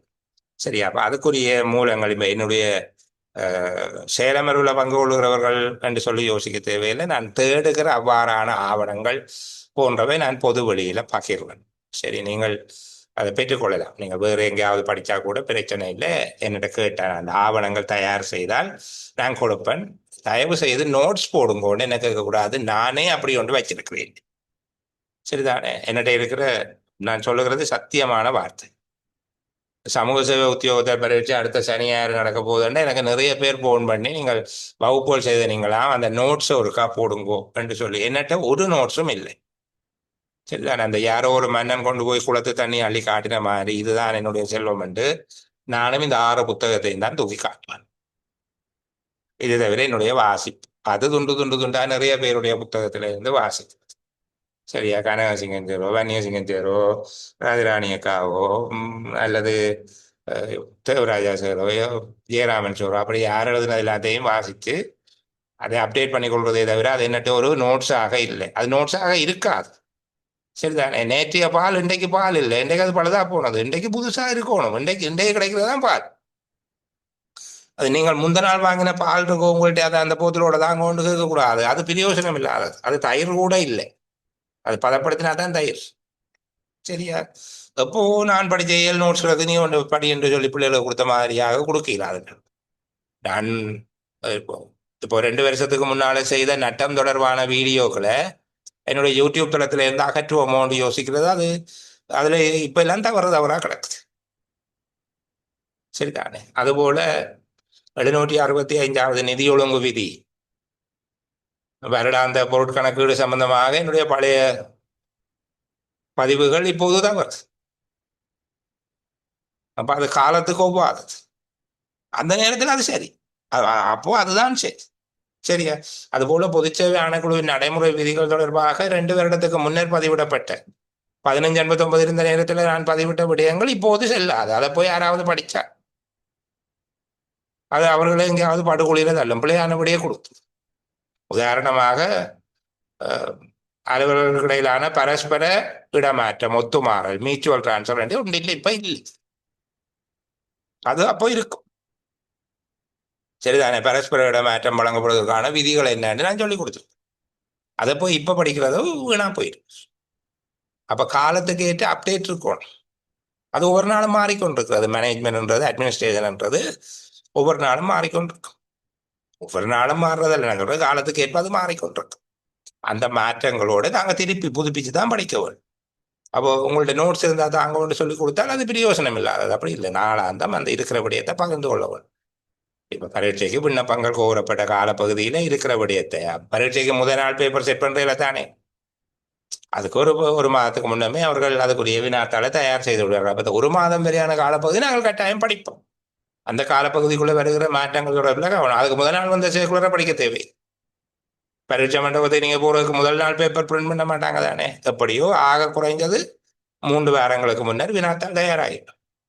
ஒரு வினாத்தாள் சும்மா செய்கிறீர்கள் தானே, ஒரு வினாத்தாளை தயாரித்து அது என்ன பரீட்சை எது என்று சொல்லி எந்த அடையாளமும் இல்லாமல் பொருத்தமான நபர்களை தெரிவு செய்து அவர்கள் மூலமாக ஒரு பைலட் எக்ஸாம் ஒன்று வச்சு அதுக்கு முழு பேப்பராக வைக்கிறீங்கள பைலட் எக்ஸாம் ஒன்று வச்சு அவர்களுக்கு அந்த விடை எழுதுறதுக்கு நேரம் போதுமா, கேள்வியில் பிழை இருக்குதா, இந்த மாதிரியான விடயங்கள் எல்லாம் பகுப்பாய்வு செய்யப்பட்டு இறுதி செய்யப்பட்டு தான் ஒரு வினாத்தாள் வெளியே வரும். சும்மா வைக்கிறீங்கள எக்ஸாம்ன்றது. அப்போ அந்த பரீட்சை வினாத்தாள் தயாரிக்கிறது எங்களுடைய மொழியில சில மட்டுப்பாடுகள் இருக்கும். இந்த இன்னும் சுப்ரா எக்ஸாமுக்குரிய தமிழ் கேசட் வரையில் சரிதானே, அப்படி எங்களுக்கு நிறைய குறைபாடுகள் இருக்கு, அது வேறு. ஆனால் அவர்களுடைய மொழியில இலங்கையில் ஒரு சட்டம் இருக்குத்தானே, 2 மொழிகளுக்கு இடையிலே ஏதேனும் வேறுபாடு காணப்பட்டால் சிங்கள உரை மேலோங்கி நிற்கும் என்று சொல்லி, அப்போ அது மேலோங்க பண்றபடியா நீங்கள் போய் ஒன்றும் கதைக்கவும் இல்லை, அதே எங்களுக்கு விளையாடுது நீங்க அதானே சொல்லி இருக்கு. வேறுபாடு காணப்பட்டால் சிங்கள மொழி மேலோங்கி நிற்கும் என்று சொல்லி, அப்போ நாங்கள் பேசாம இருப்போம், அது மேலோங்கட்டும் என்று சொல்லிட்டு. சரி, வார நேரம் பார்த்துக்கொள்வேன். நாம ஏதோ இங்கிலீஷ்ல வாரபடியால சிங்களத்துல வாரதை உங்களை கூகுள் டிரான்ஸ்லேஷன்ல கொடுத்து பார்த்து என்னவோ விளங்கி கொள்வோம். இப்படித்தான் தவிர்க்கல. சரியா, இதுக்குள்ளதான் சுழியோடி போகவும் பாதையை சீராக்கி தருவார்கள். நாங்கள் முன்னே போகலாம்னு பார்க்க தேவையில்லை. அது இப்படித்தான் இருக்கும், கரடுமுரடாகத்தான் இருக்கும். இதுக்குள்ளானதான் நீங்கள் போக வேண்டும். நிர்வாக சேவை ஆக்களுக்கு நான் சொல்லக்கூடியது பொது அறிவு, நுண்ணறிவு, 2 முக்கியமானவை. பொது அறிவு பேப்பர், நுண்ணறிவு பேப்பர், மற்றது கிரகித்தல். சரிதானே, கிரகித்தல் தொடர்பில் தமிழ் மீடியமாக்களின் மிகப்பெரிய பலவீனம் கிரகித்தல். இது 2019ஆம் ஆண்டு பரீட்சைக்கு விண்ணப்பங்கள் கோரப்பட்ட போது என்னுடைய நண்பர் சிங்கள மொழியில கிரகித்தல்ல மிகப்பெரிய ஜாம்பவான் என்று சொல்லப்படுகிற ஆயிரக்கணக்கான மாணவர்களை கற்பிக்கிற ஒரு ஆசிரியர் நான் அவருடைய பெயரை அவற்றை அனுமதி இல்லாமல் சொல்ல விரும்புகிறேன். சரிதானே? அப்போ அவர் தன்னுடைய மாணவர்களுக்கு சொன்ன முடியும், நீங்கள் தமிழ் மாணவர்களை வெற்றி கொள்வதற்கான பிரதானமான ஆயுதம் கிரகித்தல் தான். தமிழ் மொழியில கிரகித்தலை சரியாக புரிந்து கொண்டவர்கள் இல்லை, வளவாளர்களும் இல்லை. அவர்கள் தமிழ் படிப்பிக்கிறார்கள், தமிழ் இலக்கணம் தான் அவர்கள் படிப்பிக்கிறார்கள். தமிழிலே சுருக்கம் எழுதுவது தரம் 9, 10, 11 இருக்கிற கட்டுரை சுருக்கம் எழுதுவதைத்தான் அவர்கள் கற்றுக் கொடுக்கிறார்கள். அது வேறு. கிரகித்தல் என்று கூட இதை சொல்லக்கூடாது. பொது நிர்வாகத்தோடு தொடர்புடைய விடய ஆய்வு 2 என்று சொல்லும். அது தொடர்பில் அதிகம் நான் சொல்ல இல்லை, அதனுடைய நோக்கத்தை மட்டும் சொல்லுகிறேன். அந்த வினாத்தாளினுடைய நோக்கம், நீங்கள் அமரப்போவது தீர்மானம் எடுக்கிற இடத்தில் அல்லது தீர்மானம் எடுப்பதற்கு வழிகாட்டுகிற இடத்தில். சில வேளை நீங்கள் கிரேட் 3 இருக்க தீர்மானம் எடுக்க முடியாமல் கிரேட் 1 இருக்கிற டிஎஸ் தீர்மானம் எடுப்பார். நீங்கள் ஏடிஎஸ் இருந்து கொண்டு அவருக்கு தீர்மானம் எடுப்பதற்கு வழிகாட்ட வேண்டி இருக்கிறது. இப்போ உங்களிடம் பல்வேறு தரவுகள், தகவல்கள், அறிக்கைகள் கிடைக்கும். வேறு வேறு எல்லாம் கிடைக்கும், எல்லா துறையிலிருந்தும் கிடைக்கும். தொல்பொருள் திணைக்களம் கொடுக்கும், மர உரிமைகள் அமைச்சு கொடுக்கும், கல்வி அமைச்சு கொடுக்கும், அல்ல கல்வி திணைக்களம் கொடுக்கும், வைத்தியசாலை கொடுக்கும். இப்படி எல்லா துறையிலிருந்தும் பொருளாதாரம், சமூகம், கல்வி, சுகாதாரம், தொல்லியல், இப்படி எல்லா துறைகள்ல இருந்த மொழியியல், எல்லா இடங்கள்ல இருந்தும் வேறு. நீங்க இருக்கிற நிறுவனத்தை சார்ந்தது மட்டுமல்ல, உங்களுடைய நிறுவனத்தை சாராத விடயங்களும் அறிக்கைகளாகவும் தரவுகளாகவும் தகவல்களாகவும் கிடைக்கும். இப்ப முதல்ல அந்த கிடைச்ச விஷயத்த நீங்கள் சரியாக விளங்கிக் கொள்றீங்களா? ஆக குறைஞ்சது உங்களுக்கு அரைவாசியாவது விளங்குதான். 50% தானே சித்தி அடைவதற்கான புள்ளி. அப்ப உங்களுக்கு அரைவாசியாவது விளங்குதான்.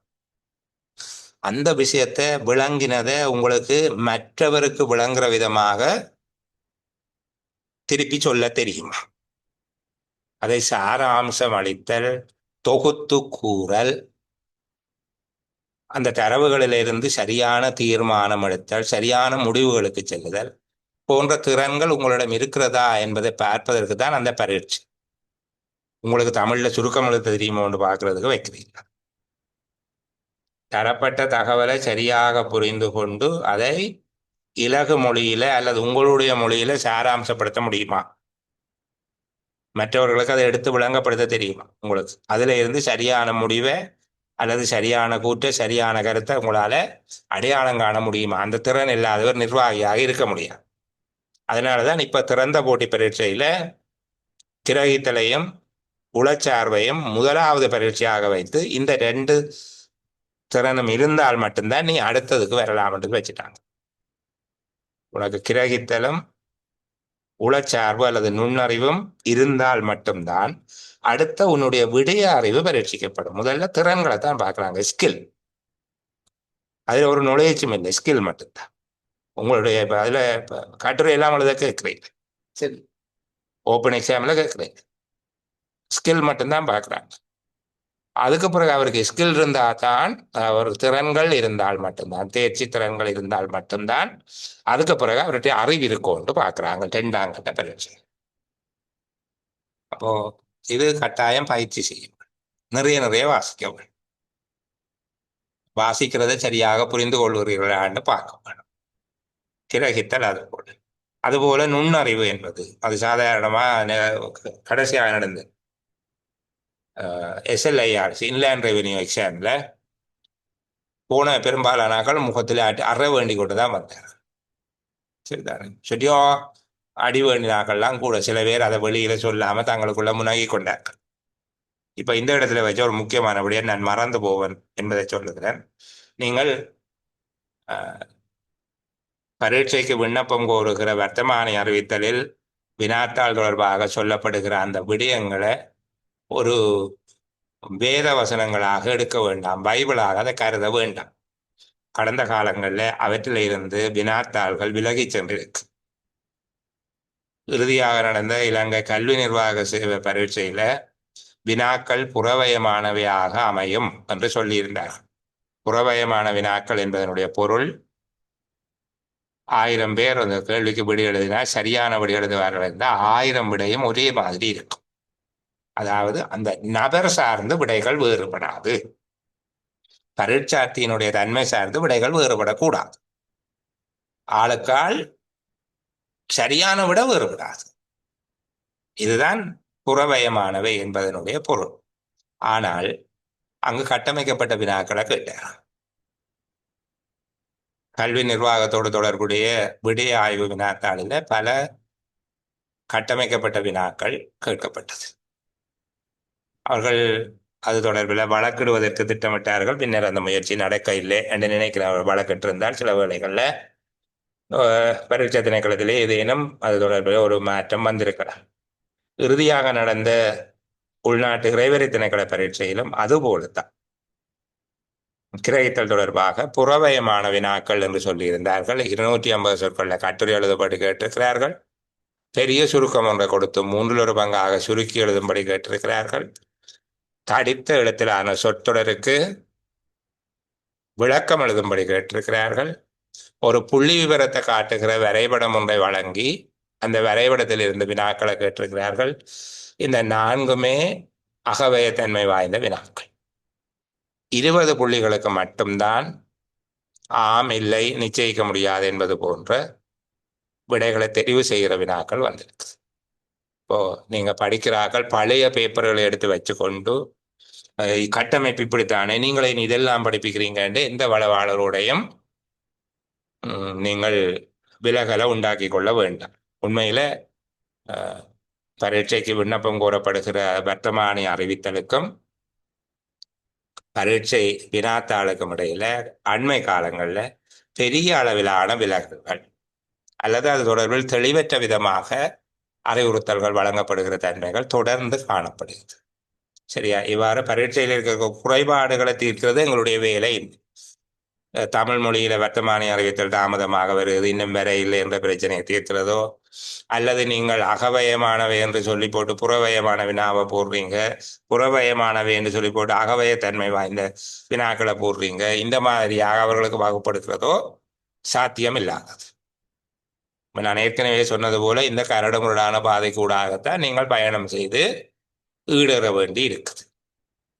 ஆகவே இப்படித்தான் வடிவம், இதுக்குத்தான் நான் படிப்பேன், வேற மாதிரி படிக்க மாட்டேன் என்று சொல்லி இல்லாமல் அந்த விடயம் தொடர்பான தெளிந்த அறிவை பெற்றுக்கொள்ளுங்க. கேள்வி எப்படி கேட்கப்பட்டாலும் விடையளிக்கக்கூடியதாக. நுண்ணறிவு படிக்கிறார்கள், இலங்கை நிர்வாக சேவையாக்களுக்கு சொல்லுகிறேன், நுண்ணறிவு படிக்கிறார்கள், நேரம் மிக முக்கியம். அந்த நேரத்தை உங்களால் சேமிக்க முடியவில்லை என்றால் அதனுடைய கருத்து உங்களுக்கு யாரோ ஒருவருடைய உதவி தேவைப்படுது. 1 மணி நேரத்தில் உங்களால் 50 வினாக்களை ஏற்கனவே செய்த பேப்பரை திருப்பி செய்து பார்த்துட்டு சொல்கிறேன். சரிதானே?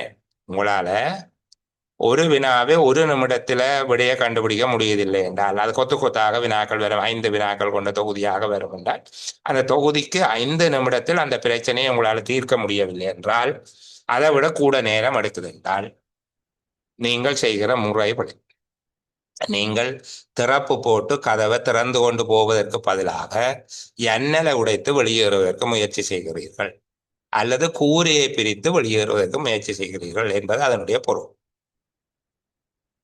IQ not equal to much, அதுல தெளிவாக இருக்கு. சரிதானே? அது ஒரு கணித திறனை அல்லது எண் புலமையை பரீட்சிப்பதற்கானது மட்டுமல்ல. சில வேளைகளில் 20 வீதமான வினாக்கள் உங்களுடைய எண் புலமை மற்றும் கணித அறிவை பரீட்சிப்பவையாக வரலாம். அது அடிப்படையாக எல்லோருக்கும் பொதுவாக இருக்கும். நீங்கள் சாதாரண தரத்தில் கணிதம் சித்தியடைந்து தான் படிக்க வந்திருப்பீங்க, அந்த மட்டத்துக்கு சோதிக்கப்பட்டவையாக இருக்கும். தொடை, சதவீதம், பின்னம் போன்ற அடிப்படை கணித அறிவு. நீங்கள் சாதாரண தர பரீட்சையில் கணிதம் சித்தி அடைந்திருந்தால் 40 புள்ளிகளை பெற்றிருக்கிறீர்கள் என்பது கருத்து. அப்போ அந்த 40 வீத அறிவிருந்தால் அணுகக்கூடிய வினாக்கள் அங்கே இருக்குமே தவிர நான் பிஎஸ்சி மற்சில ஜாம்பவான் நான் அதனால செய்யலாம் என்றால் அவர் 30 கேள்வி செய்கிறது கஷ்டம். நேற்று ஒரு சகோதரன் என்னோட பேசுகிற போது சொன்னார், ஐக்கியூக்கு எப்படியாவது நேரத்தை கூட்ட வேணும் சார், இல்லைன்னா கஷ்டம் என்று சொல்றது. ஐக்கியூவே நேரம் தான். நேரத்தை கூட்டினா நீங்க எல்லாரும் 100 மார்க்ஸ் எடுப்பீங்க. அந்த பேப்பருக்கு 2 மணி தியாலம் தந்தால் எல்லாரும் 100 மார்க்ஸ் எடுப்பீங்க. ஆகவே நீங்கள் செய்து பாருங்கோ. உங்களுக்கு உரிய நேரத்துக்குள்ள உங்களால விடைகளை அணுக முடியவில்லை என்றால் நீங்கள் ஒரு உதவி தேவைப்படும் நபர் என்பதை புரிந்து கொள்ளுங்கள். யாருடைய உதவியை பெற்றுக் கொள்கிறேன் என்று நான் உங்களுக்கு சொல்லவே இல்லை, அது உங்களுடைய தெரியும். சரிதானே? ஐக்கியூவை பொறுத்தவரையில வழிகாட்டுவதற்கு தேர்ந்த வளவாளர்கள் எனக்கு தெரிந்து பலர் இருக்கிறார். அது நீங்கள் தெரிவு செய்து கொள்ளலாம். அது உங்களுடைய சமூக தேடல். அந்த விடயத்தில் என்னுடைய தலையீடு இல்லை. ஆனால் இலங்கை நிர்வாக சேவை பரீட்சைக்கு தோற்றுகிறவர்கள் இல்லை நான் கொஞ்சம் ஐக்கியூ செய்வன் என்று சொல்லி வேதனைப்பட்டவர்களை எனக்கு தெரியும். எனக்கு அப்படி சொன்னார்கள் இருக்கு. நான் கொஞ்சம் ஐக்கியூ செய்வேன் சார், எனக்கு உண்மையாக ஐக்கியூ தெரியாது. இப்போ நான் என்னிட படிக்க வாங்க சொல்லி அப்போது நாங்கள் குழுக்களாக வகுப்படுக்கிறோம் இல்லைன்னா எந்த வேலையை மட்டும் பார்த்து கொண்டது இருக்கு. அப்போ சொன்னவர்கள் நான் பார்த்தால் அதுதான் அவர்களை காலை வாரி விட்டது. ஏனென்றால் உங்களை ஸ்கோர் பண்ற ஒவ்வொரு மார்க்ஸும் பெறுமதியானது. என்னோட ஒரு சகோதரி இலங்கை நிர்வாக சேவை பரீட்சை எழுதி நேர்முக பரீட்சை வரைக்கும் வந்தாங்க. அவரை 2 புள்ளிகள், 2 சொச்சம் புள்ளிகளால அவர்களுக்கு அந்த இடம் கிடைக்கல. 2 புள்ளியினுடைய பெறுமதி என்ன என்று சொல்லி, அப்படி 1 புள்ளியினுடைய பெறுமதி என்ன என்று சொல்லி 47ஆவதாக செலக்ட் ஆகினவனுக்கு 48ஆவதானவனுக்கும் இடையில 1.3 புள்ளி தான் வித்தியாசம். ஐக்கியூவில் அவன் ஒரு கேள்விக்கு சரியாக விடையளித்திருப்பானாக இருந்தால், அவன் தவற விட்ட ஒரு கேள்விக்கு விடையளித்திருப்பானாக இருந்தால், அல்லது ஒரு குறிப்பில் கீரைக்குள்ள சரியான விடைக்கு கீறி போட்டு வந்திருப்பானாக இருந்தால், அந்த 47ஆவதுலேயே 2 பேரும் நின்றுப்பாங்க, 2 பேரையும் எடுத்திருப்பாங்க.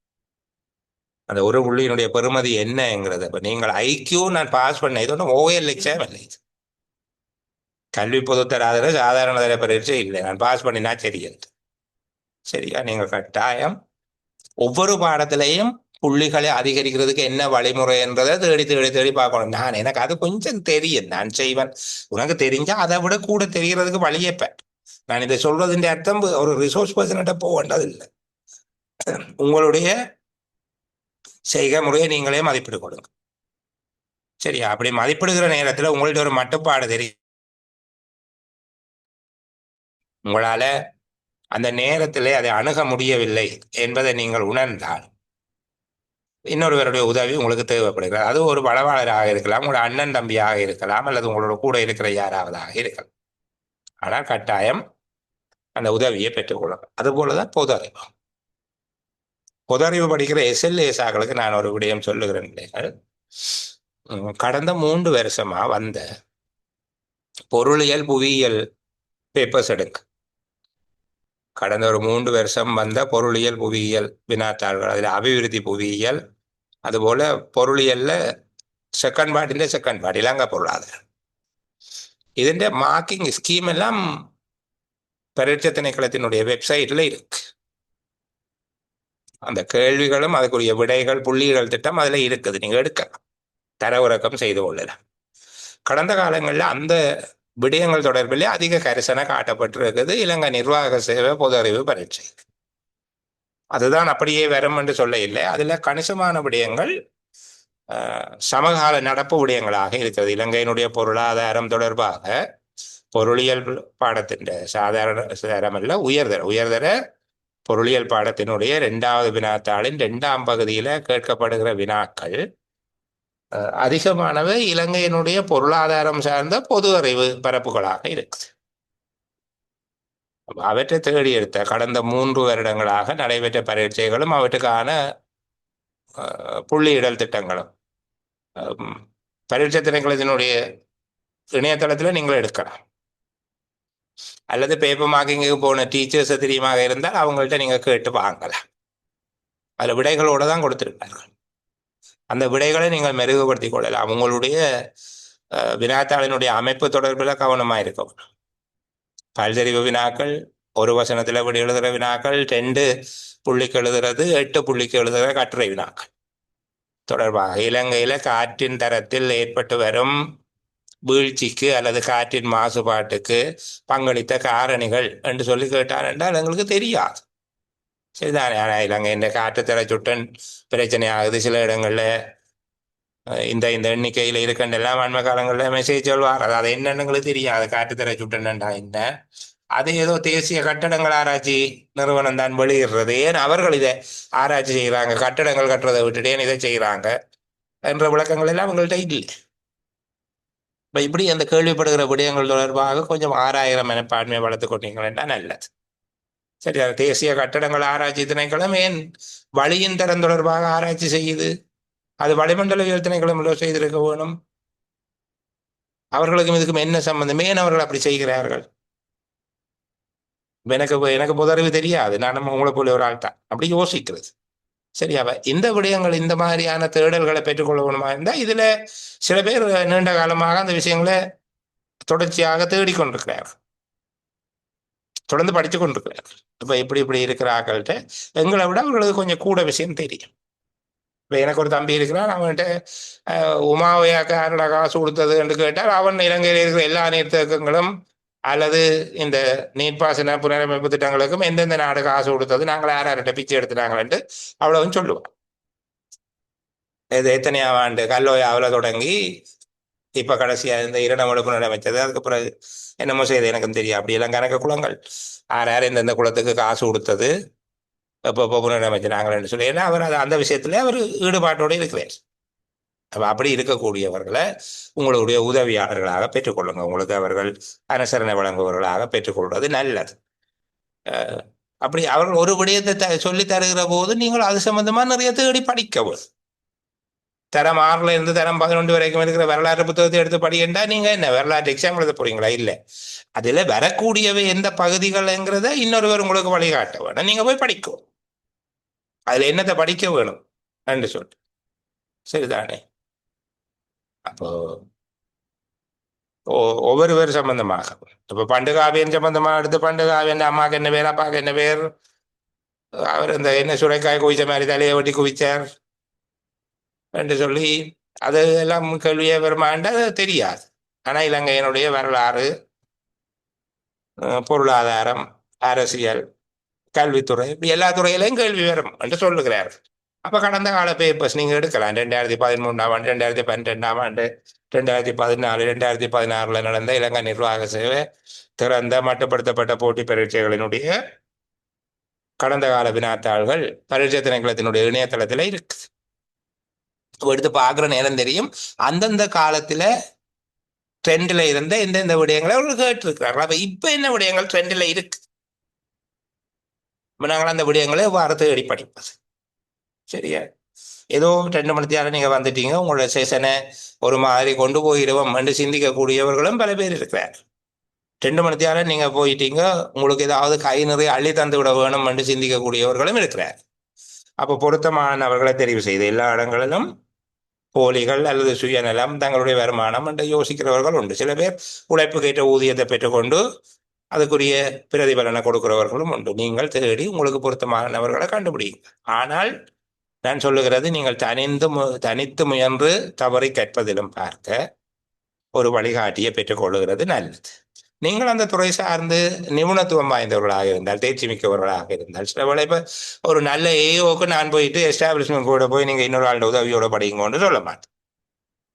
சரிதானே. ஒரு எஃப்ஏக்கு நீங்கள் ஃபினான்சியல் ரெகுலேஷனை போய் இன்னொரு ஆளோட உதவியோட படிங்கன்னு சொல்ல மாட்டேன். ஆனால் படியுங்கன்னு சொல்லுவேன். உங்களுக்கு எல்லாம் தெரியும் வண்டிட்டு, உங்களுக்கு படித்தால் விளங்கலாம்.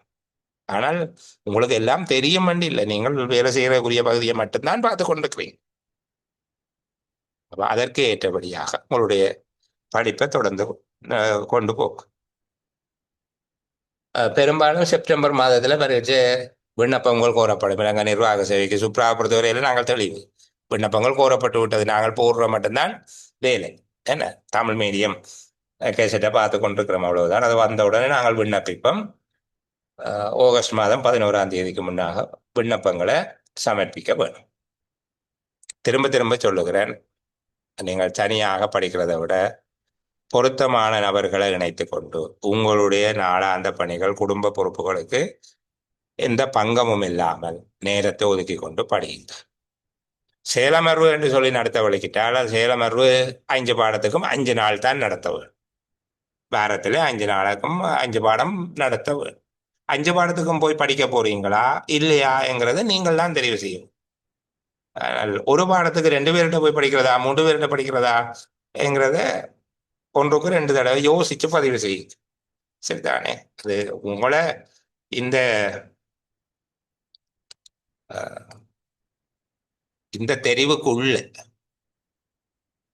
நான் தலையீடு செய்கிறது என்னுடைய நோக்கம் இல்லை. சரியா? HNDA சம்பந்தமா கேள்வி கேட்டுக்கிறீங்க. நான் கேள்விகளுக்கு கொஞ்சம் நேரம் ஒதுக்கி தாரேன், கதைப்பும் கடைசியா.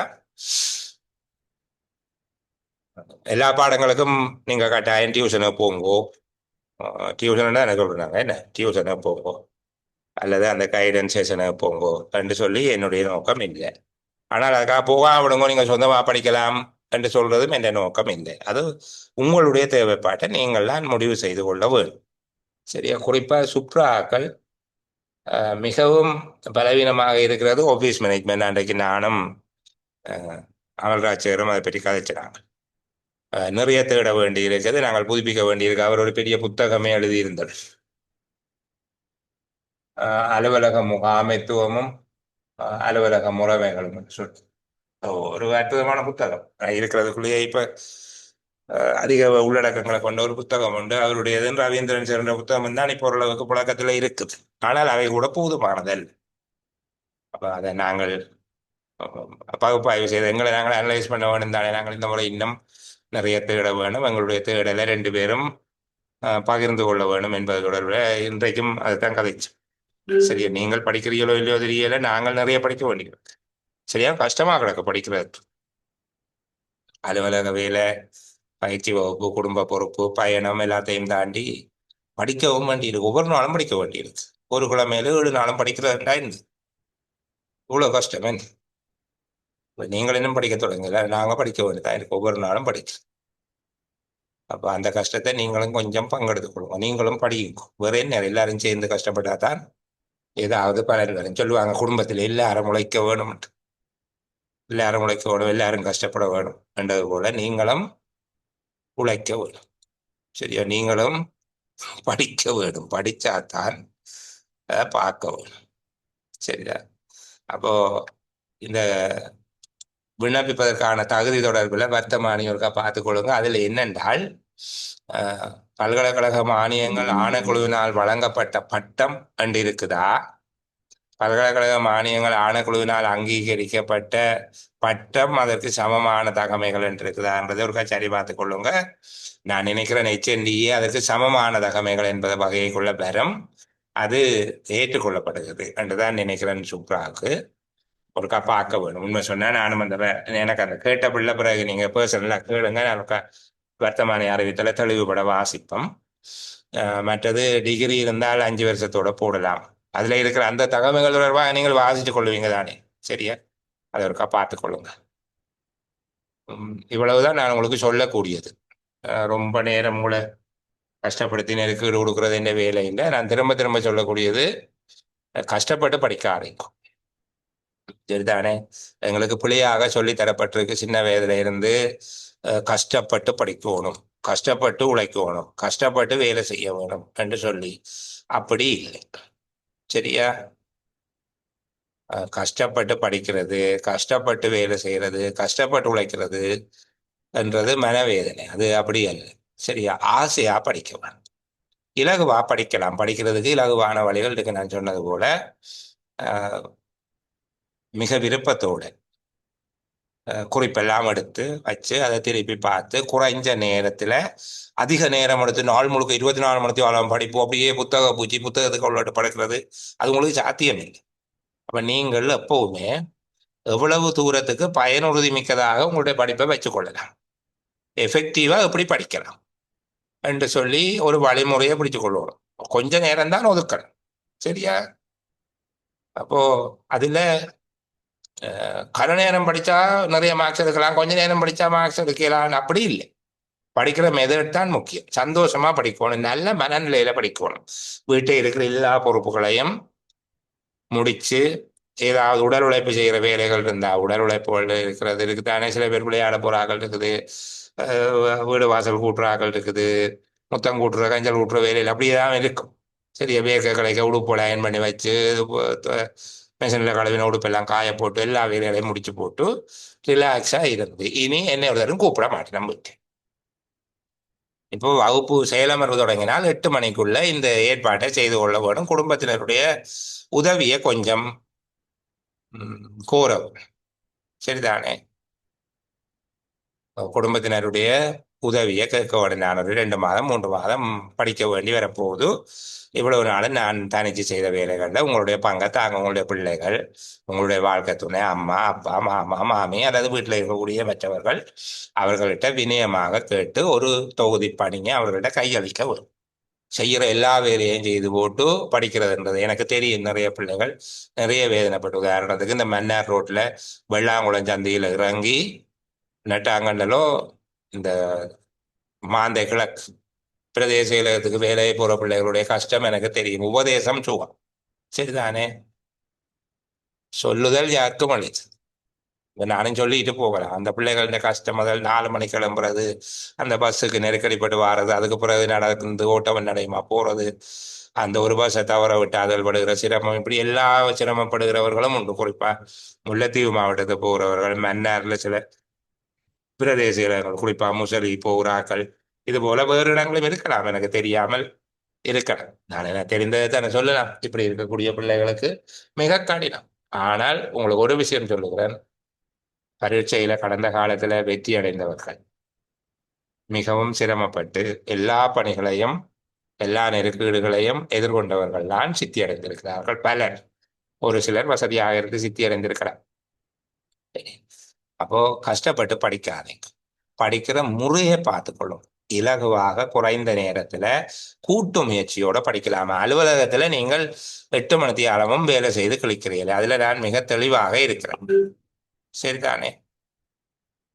அப்போ பாடங்கள் சம்பந்தமாக மீள ஒரு தடவை நான் சொல்லிட்டு போகிறேன். தகமைகள் தொடர்பில் வர்த்தமானி அறிவித்தல் வரையக்க பாருங்க. எஸ்எல்ஏஎஸ் பிள்ளைகள் சரிதானே? பொதுவாக 5 வருஷ சேவை இருக்க வேணும். பட்டம் இருக்க வேணும். சேவையில உறுதிப்படுத்தி இருக்க வேணும். தொடர்ச்சியான திருப்திகரமான சேவைண்டா 5 வருஷம் தொடர்ச்சியா பெர்ஃபார்மன்ஸ் ஆப்ரேஷன்ல ஆக குறைந்தது திருப்தி, நன்று மிக நன்று எல்லாம் இருந்தால் அல்லது திருப்தி என்கிற அளவுக்கு இருக்க வேண்டும். சரி, இவ்வளவுதான் அதற்குரிய தகவல். அங்கீகரிக்கப்பட்ட பல்கலைக்கழக பட்டம் ஒன்று, பல்கலைக்கழக மானியங்கள் ஆணைக்குழுவினால் அங்கீகரிக்கப்பட்ட பல்கலைக்கழகம் ஒன்றிலிருந்து பெறப்பட்ட பட்டம். அங்கீகரிக்கப்பட்ட பல்கலைக்கழக பட்டம் அல்ல, அங்கீகரிக்கப்பட்ட பல்கலைக்கழகம் ஒன்றிலிருந்து பெறப்பட்ட பட்டம் என்று சொல்லி இருக்கு. அதனாலதான் இந்த HNDA அதுக்கு பொருத்தம் இல்லை என்று சொல்லி கடந்த காலங்களில் அந்த விடயம் ஒன்று இருக்கு. சரியா? அப்போ இப்படி இருப்பதன் காரணமாக அது ஒரு சர்ச்சைக்குரியதாக இருக்குது. யாராவது HNDAக்கள் நீதிமன்றத்தை நாடி அதன் மூலமாக ஏதேனும் கிடைச்சால்தான் அதுக்குரிய பதிலை சொல்ல இயலும். ஆனால் அக்கவுண்டன்ட் சர்வீஸுக்கு அதை ஏற்றுக்கொள்றாங்க. சரிதானே? ஏற்றுக்கொள்கிறாங்க. மற்றது சம்பள படிநில MN2 அல்லது அதற்கு மேலே இருக்கும். MN1 eligible. சரிதானே? அதில் இருக்கிற சர்வீஸ் மினிட் படி MN2 அல்லது அதற்கு மேற்பட்ட சம்பள படிநிலைகளில் அவர் தற்போது சேவையாற்றுகிறவராக இருக்க வேண்டும். அந்த விஷயத்தையும் பார்த்துக்கொள்ள வேண்டும்.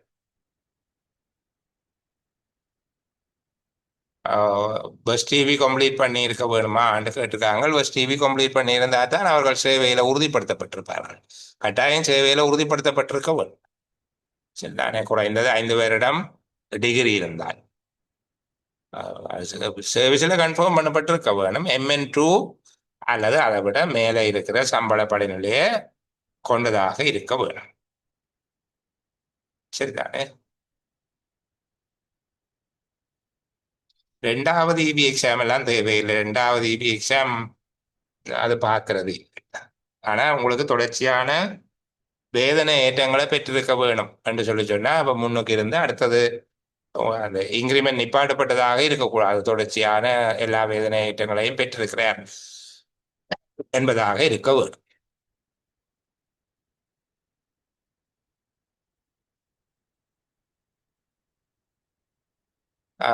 இல்லை, இந்த 10 வருஷமா 12 வருஷமாங்கிற அந்த சர்வீஸ் மினிட்ல பார்க்க வேணும். எஸ்எல்ஏஸை பொறுத்தவரையில டிகிரிங்கிறது கட்டாயம் இல்லை. அவர் 5 வருஷத்துக்கு தான் டிகிரி. பட் ஏஎல்லோட 10 வருஷ தகமைன்னு சொல்லி கேட்கப்பட்டால் அப்போது டிகிரி கேட்கிறீங்கள, அது பிறகு குறிப்பிட்ட காலப்பகுதிக்குள்ளே அவர்கள் ஒரு பட்டத்தை முடிச்சு கொள்ள வேண்டும் என்கிறது இருக்கே தவிர அங்க டிகிரி கேட்கிறது சரிதானே. 10 வருட தொடர்ச்சியான சேவை காலம், அது திருப்திகரமான சேவை காலம் என்று சொல்லித்தான் அவங்க சொல்லுவார்கள்.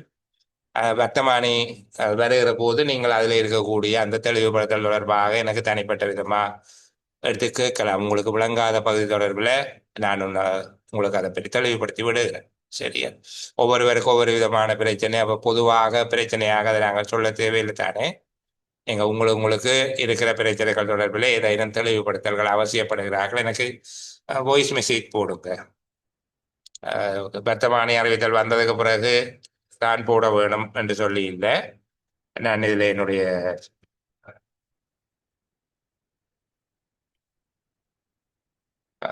தொலைபேசி இலக்கம் போட்டிருக்கிறேன். நீங்கள் வாட்ஸ்அப்பில் வாய்ஸ் மெசேஜ் போடுங்க.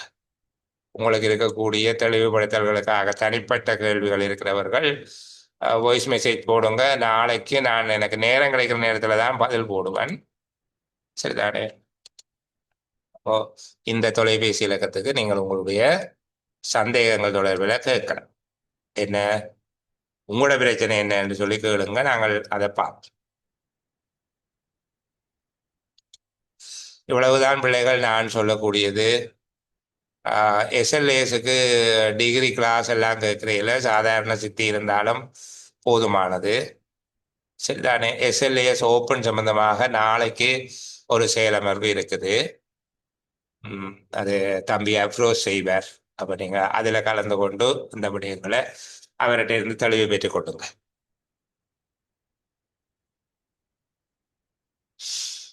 உங்களுக்கு நிரந்தர நியமனம் கிடைச்சு 5 வருஷம் கடந்திருக்க வேண்டும். சில பேர் இப்போ 2022ஆம் ஆண்டு 1ஆம் மாதம் நியமனம் பெற்றவர்களாக இருந்தால் அவர்கள் 5 வருட சேவை காலம் என்பது அதில் இருந்த அந்த திகதியில இருந்து 5 வருடங்கள் கடக்கும்.